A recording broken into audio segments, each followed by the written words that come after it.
সুপ্রিয় দর্শক, আমন্ত্রণ জানাচ্ছি চট্টগ্রাম সংলাপ দেখার জন্য। সাথে আছি আমি মোহাম্মদ কামাল উদ্দিন। দর্শক, এই অনুষ্ঠানের মাধ্যমে আমরা চট্টগ্রামের ইতিহাস, ঐতিহ্য, ব্যবসা বাণিজ্য, শিল্প, সাহিত্য, সংস্কৃতি, অর্থনীতি, রাজনীতি সহ নানান বিষয়ে আলোচনা করে থাকি। আজকের আলোচনার বিষয় চলমান রাজনীতি ভাবনা। এ নিয়ে আলোচনা করার জন্য আমি একজন সম্মানিত অতিথিকে আমন্ত্রণ জানিয়েছি। আসুন আমি পরিচয় করে দিচ্ছি। আমাদের আজকের স্টুডিওতে উপস্থিত আছেন শেখ মোহাম্মদ মহিউদ্দিন, সিনিয়র সহসভাপতি, দক্ষিণ জেলা বিএনপি। আপনি আমাদের স্টুডিওতে আসার জন্য আপনাকে আন্তরিকভাবে অভিনন্দন জানাচ্ছি। আমরা সরাসরি আলোচনায় চলে যাই, যে আজকের বিষয় হলো চলমান রাজনীতি ভাবনা। আপনি চলমান রাজনীতির উপর আপনার ভাবনাটা কী? যেহেতু আপনি একজন রাজনৈতিক কর্মী, ছাত্র জীবন থেকে আপনি রাজনীতি করে যাচ্ছেন, যুবদল করেছেন, ছাত্র দল করেছেন, এর মধ্যে এখন দক্ষিণ জেলা বিএনপির সিনিয়র সহসভাপতির দায়িত্ব পালন করে যাচ্ছেন। আপনার রাজনৈতিক ভাবনা নিয়ে আমাদের আলোচনাটা শুরু হোক। বাংলা টিভিতে আমাকে সময় এবং সুযোগ করে দেওয়ার জন্য আপনাকে এবং আপনার সাথে সাথে বাংলা টিভির যারা দর্শক আছে, বাংলা টিভির দর্শক এবং আমার নির্বাচনী এলাকার জনসাধারণকে আমি আমার শুভেচ্ছা এবং অভিনন্দন জানিয়ে আমি শুরু করছি। আসলে বাংলাদেশের এখন আমরা এমন একটা রাজনৈতিক পরিবেশে অবস্থান করছি, যে অবস্থান থেকে আসলে কথা বলাটাও অনেক সময় আমাদের জন্য কঠিন হয়ে গেছে। আসলে সম্প্রচার আইন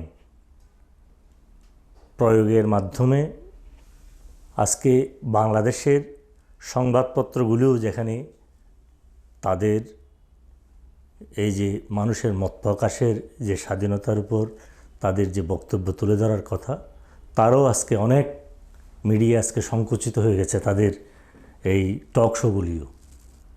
এই অবস্থায় আপনি আমাকে সুযোগ দিয়েছেন বলার জন্য আপনাকে ধন্যবাদ।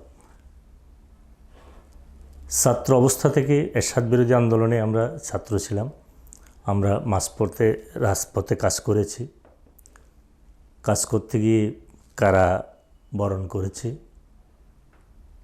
আমরা কখনো দাবি আদায়ে পিছপা হইনি। আমরা তখন ছাত্ররাই আমরা ঘোষণা দিয়েছিলাম এরশাদের পতন না হওয়া পর্যন্ত মাঠ থেকে যাব না। আমরা মাঠে ছিলাম।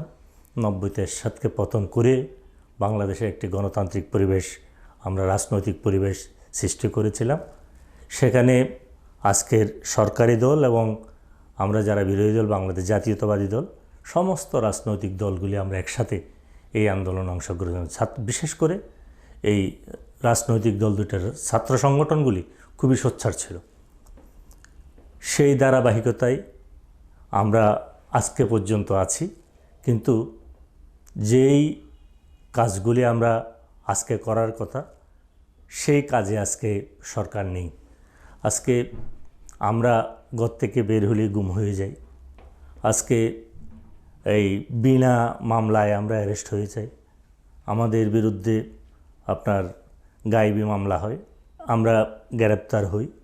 আমরা দেশের বাইরে আমাদের বিরুদ্ধে মামলা হয়।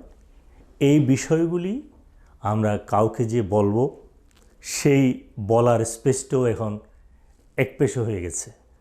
তো এই অবস্থা থেকে অবশ্যই আমাদেরকে বেরিয়ে আসতে হবে বাংলাদেশের মানুষকে।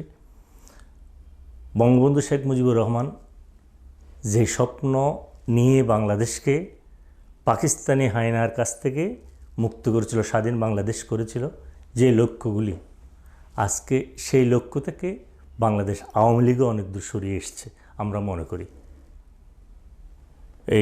এই অবস্থায় আজকে এক সময় আমরা রাস্তায় মিছিল করতাম, হলে রাজনৈতিক দলের সভা হতো।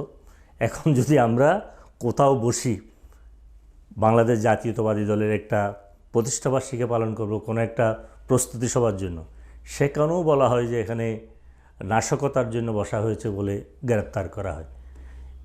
এই বিষয়গুলিকে সামনে নিয়ে আগামী হয়তো কিছুদিনের মধ্যে তফসিল ঘোষণা হতে পারে। আমরা নির্বাচনে যাওয়ার জন্য আমার দল 20 দলীয় ঐক্যজোট এবং জাতীয় ঐক্যফ্রন্ট আমরা একসাথে আজকে নির্বাচনে যাওয়ার জন্য আমরা শপথ নিয়েছি। গতকাল চট্টগ্রামে একটা বিশাল জনসভা হয়েছে। একদিনের নোটিশে আপনি সাংবাদিক, আপনি অবশ্যই দেখেছেন, আপনাকে আমরা এখানে নতুন করে কোনো কিছু বলার নেই। লালদিঘিতে জনসভা হওয়ার কথা ছিল, পারমিশন পাই নাই। একদিনের নোটিশে নজির আহমদ চৌধুরী রোডের যে জনসভা হয়েছে, আমরা মনে করি আমাদের জন্য বিশাল চট্টগ্রামের মানুষের উপস্থিতিটা সেটাকে আমাদেরকে বুঝিয়ে দিয়েছে যে মানুষ বাংলাদেশ জাতীয়তাবাদী দলের সাথে আছে, জাতীয় ঐক্যফ্রন্টের সাথে আছে। আমরা কেন আজকে পরিবর্তন চাচ্ছি, কী কারণে পরিবর্তন? সরকার সব সময় বলে উন্নয়নের কথা, গণতন্ত্রবিহীন উন্নয়ন তো আসলে কাজে লাগে না। যেখানে গণতন্ত্র নেই, আপনি একটা আমাদের স্ট্যান্ডিং কমিটির আপনার এই চট্টগ্রামের স্থায়ী কমিটির সদস্য সাবেক মন্ত্রী এই আমির খসরু মাহমুদের বিরুদ্ধে একটা স্কাইপ মামলা দেওয়া হয়েছে। উনি উচ্চ আদালত থেকে রায় নিয়ে নিম্ন আদালতে হাজির হওয়ার জন্য যখন গেছে, সেখানে এই মামলায় তো রায় বেল দেওয়া যায়, কিন্তু সে বেল না দিয়ে আপনার ওনাকে কোর্টে দিলেন এবং রায়টা তখন না দিয়ে উনি এজলেসে চলে গিয়ে সেখান থেকে রায় দিলেন, ঘোষণা দিলেন। তাহলে আমরা যে আইনের কাছে গিয়ে আইনি মোকাবিলা করব, সেখানেও আমরা বঞ্চিত হচ্ছি।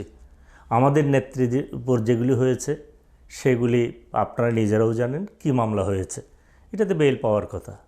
আজকে এই বিষয়গুলিকে সামনে নিয়ে বাংলাদেশ জাতীয়তাবাদী দলের একজন কর্মী হিসেবে, ছাত্রদল করা, মাঠের রাজনীতি করা একজন নেতা হিসেবে, বাংলাদেশ জাতীয়তাবাদী দল ক্ষমতায় আসতেই হবে সেই রাজনীতিতে আমরা বিশ্বাস করি না। আমরা মনে করি, বাংলাদেশের মানুষ মনে করে তারা ভোট দিতে চায়। আমি নিজেও গত উপজেলা নির্বাচনে অংশগ্রহণ করেছি। কি হয়েছে, আমরা যখন আমাদের যেই ফেজের যখন নির্বাচন হয় তখন ভোটগুলি নিয়ে ফেলছে, ডিক্লারেশন হয়ে গেছে। ভোট কেন্দ্রে আপনার ভোটাররা ভোট দিতে যাবে। আমরা অনাদিকাল থেকে ভোট দিয়ে এসেছি, ভোটের যেই রীতি চালু আছে সেখানে আমি নিজেও একসময় প্রিসাইডিং অফিসারের দায়িত্ব পালন করেছি। একজন প্রিসাইডিং অফিসার যখন তার কাছ থেকে ভোটের মুন্ডাগুলি কাড়ে নিয়ে ফেলে, সে তার সহযোগিতা করার জন্য পুলিশকে যখন বলে, পুলিশ কথা শুনে না। তার এই অভিযোগটা দেওয়ার জন্য যদি তখন টেলিফোন করা হয়, যেই টেলিফোনের থেকে এটার জন্য সহযোগিতা আসবে সেই টেলিফোন বন্ধ থাকে।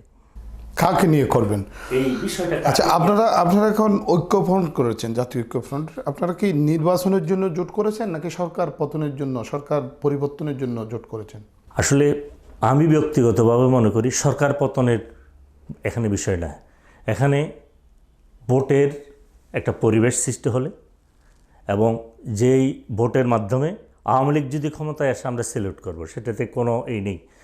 এটাকেই যদি এইভাবে নেওয়া হয় সরকার পতনের বিষয়, সরকার পতনের বিষয় আসে তখন যখন একটা রাজনৈতিক দল আর একটা রাজনৈতিক দলের বিরুদ্ধে কর্মসূচি দেয়। তখন এই বিষয়টা তারা আমাদের যে জাতীয় ঐক্যফ্রন্টের 7টা দাবি, আপনি এই 7টা দাবি যদি আপনি দেখেন, কোনোটাতেই সরকার পতনের কথা তো বলা হয়নি।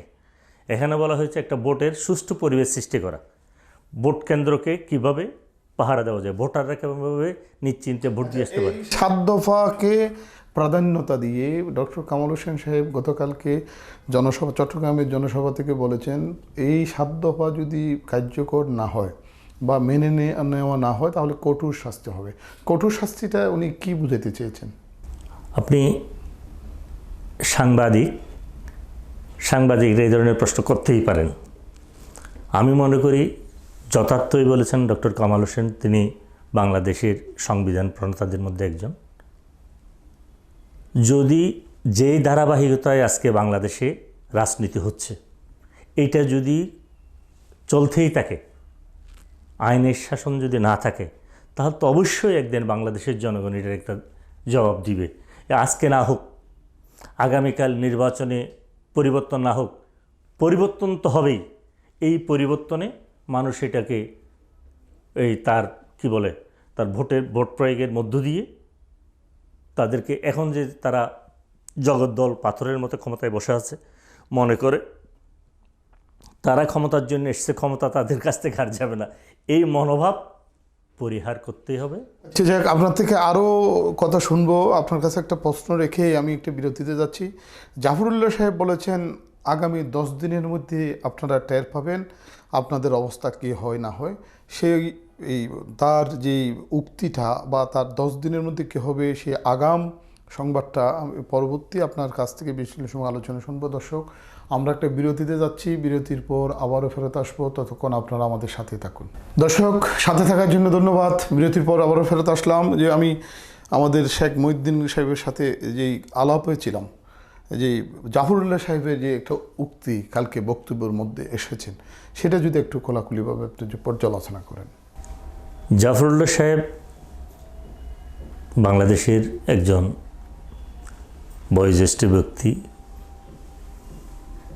জাতির দুঃসময়ে বিভিন্ন সময় এই ত্রাণকর্তা হিসেবে এসেছেন। উনি এক সময় বিপ্লবী ছাত্র ইউনিয়ন করতেন।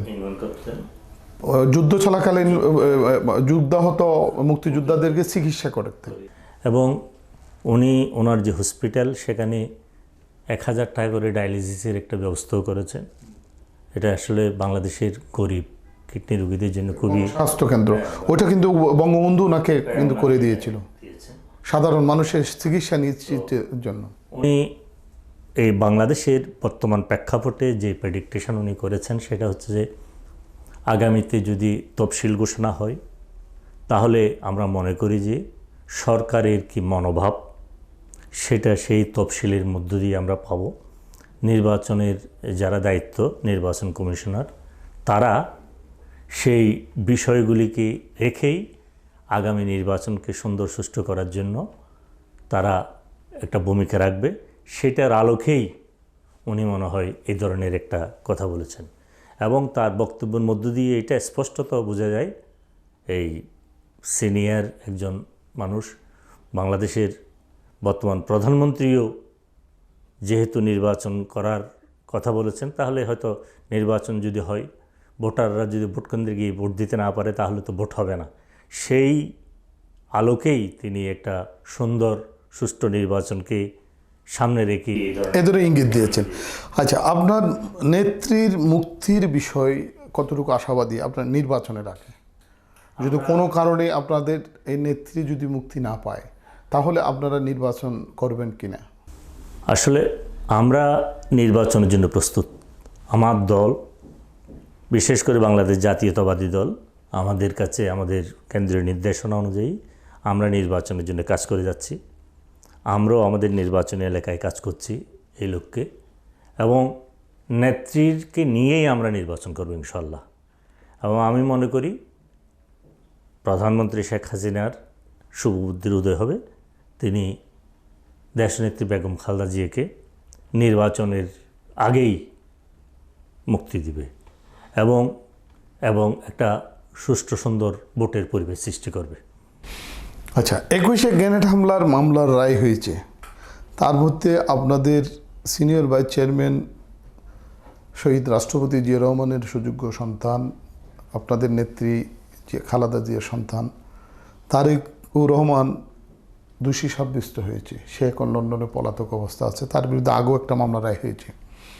এই নির্বাচনের আগে সেই দেশে এসে আদালতের আত্মসমর্থন করবে কিনা এবং আগামী নির্বাচনে সে অংশগ্রহণ করবে কিনা? আমরা যেটুকু জানি, এই ধরনের প্রতিহিংসামূলক মামলা শেখ মুজিবুর রহমানের বিরুদ্ধে হয়েছে, এবং এই মামলা রাজনৈতিক দলকে তাদের রাজনৈতিক কর্মকাণ্ড থেকে, শেখ মুজিবুর রহমান তো কোনো প্রতিপক্ষকে হত্যার জন্য নির্দেশ দেন এবং কোনো প্রতিপক্ষের উপর ক্ষমতা থাকাকালীন একেবারে এই ধরনের গ্রেনেড হামলা করে নাই? হামলা দুই ধরনের হয়। আপনি তারেক রহমানকে এই মামলাতে উনি ছিলেন না, এই মামলার সাক্ষীটা উনি ছিলেন না। পরবর্তী পর্যায়ে তাকে এই মামলায় ঢুকানো হয়েই শাস্তি দেওয়া হয়েছে। আমি আপনাকে বলতে চাই, সাজাইতে চাইলে, ক্ষমতায় থাকলে আইনকে যে কোনোভাবেই সাজানো যায়। আমি আপনাকে এই জিনিসটা এই কারণেই বলছিলাম যে প্রতিপক্ষ হোক সে মার্ডার মামলা, হোক সে চুরির মামলা, তাকে ইনভলভ করতে চাইলে করতে পারে। তারেক রহমানকে এই ধরনের মামলায় বিচার করে শাস্তি দিয়ে, সাজা দিয়ে, আমি মনে করি আমাদেরকে, আমাদের বাংলাদেশ জাতীয়তাবাদী দলকে, জাতীয়তাবাদী রাজনীতির আদর্শের সাথে সম্পৃক্ত জনগণকে এই আন্দোলন থেকে পিছানো যাবে না। তারেক রহমান বাংলাদেশে আসবে, স্বাধীন বাংলাদেশে, তার জন্মভূমি এখানেই জনগণ নিয়েই, বাংলাদেশের জনগণ নিয়ে সে রাজনীতি করে, বীরের বেশে বাংলাদেশে আসবে। সে যদি অন্যায় করে তার বিচার হবে। এই বিচার তো আসলে এক পক্ষে বিচার, এই বিচার তো আসলে এই এক পেশে বিচারের রায়ের মধ্যে দিয়ে আমরা এত বেশি অরিট না। এই নির্বাচনটাকে সামনে রেখে 2-3 মাস আগে এই ধরনের একটা রায় দেওয়া, আমি মনে করি পরিবেশটাকে ঘোলাটো করা এবং তাকে একটা কি বলে এই সাজাপ্রাপ্ত আসামি বানানো, এইটা ছাড়া অন্য কোনো পরিকল্পনা নাই এখানে।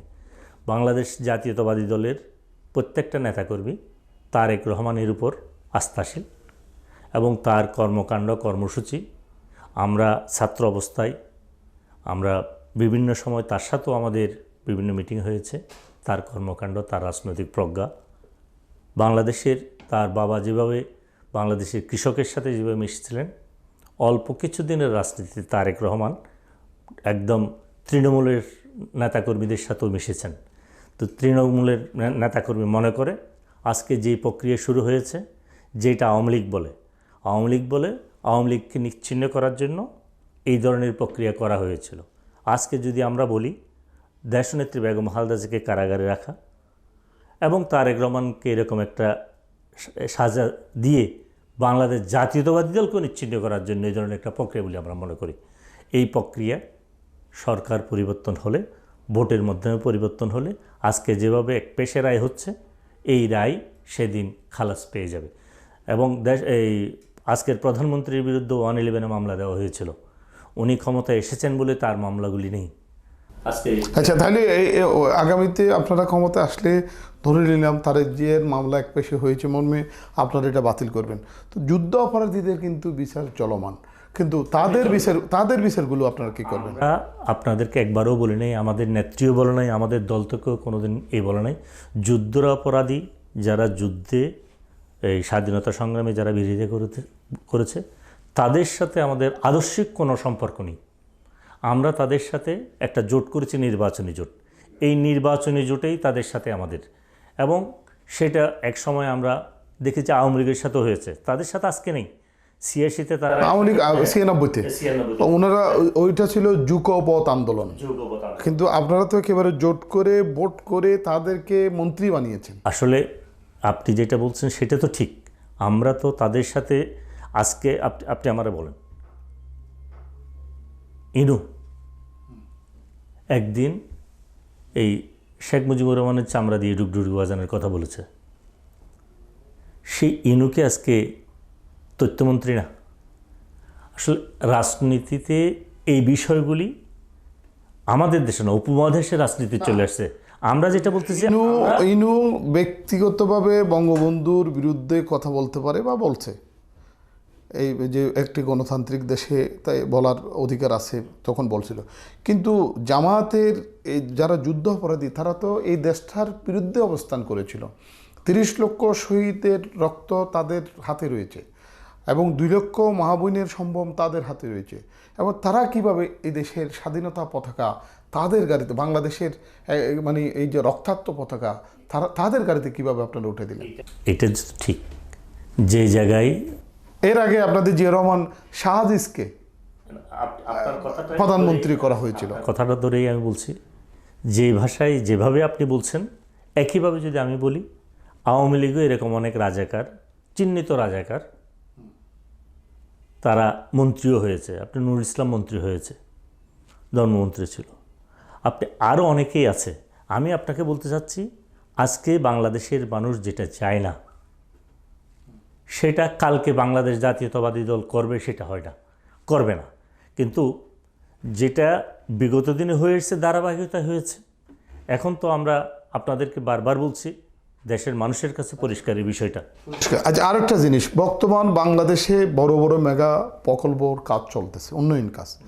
আপনাদের দল যদি ক্ষমতায় আসে, ওই কাজগুলো চলমান থাকবে কিনা? অবশ্যই আমরা মনে করি যেই কাজগুলি দেশ এবং জনগণের জন্য কল্যাণকর, যেগুলি এই সরকার করেছে, সেগুলো অবশ্যই চলমান থাকবে। এবং এই প্রক্রিয়া, উন্নয়নের প্রক্রিয়া বাংলাদেশ জাতীয়তাবাদী দল কখনো বাধাগ্রস্ত করবে না। আচ্ছা, একেবারে শেষ পর্যায়ে আপনার কাছে আমি জানতে চাই, আপনার নিজ এলাকা সাতকানিয়া লোহাগাড়া, আগামীতে আপনি নির্বাচন করার আশা ব্যক্ত করছেন কিনা? আপনি নমিনেশন যাচ্ছেন কিনা?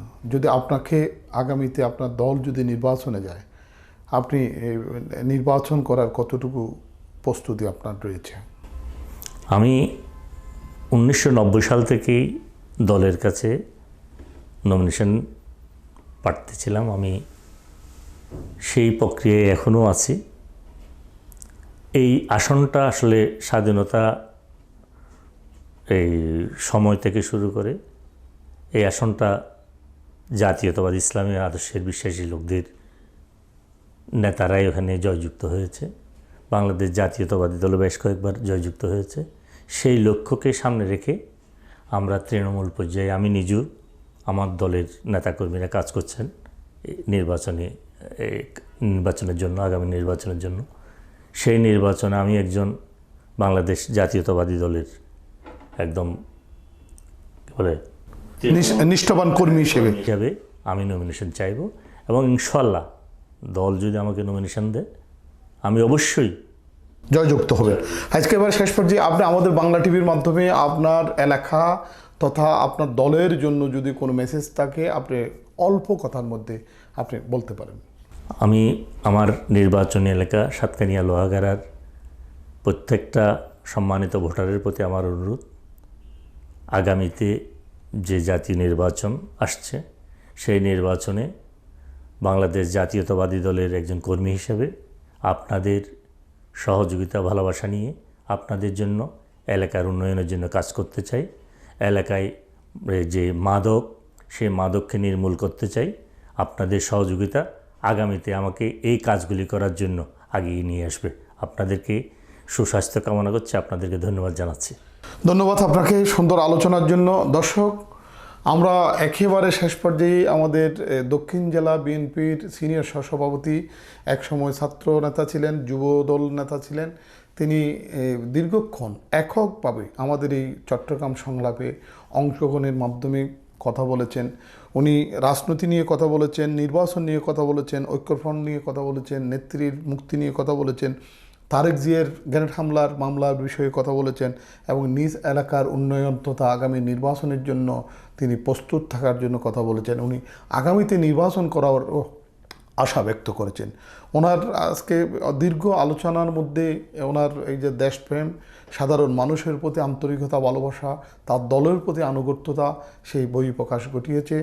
তার থেকে আরও সুন্দর কথা শোনার থাকলেও সময়ের স্বল্পতার কারণে আমরা আজকে এখানে শেষ করছি। আপনারা ভালো থাকুন, সুস্থ থাকুন, বাংলা টিভির সাথেই থাকুন।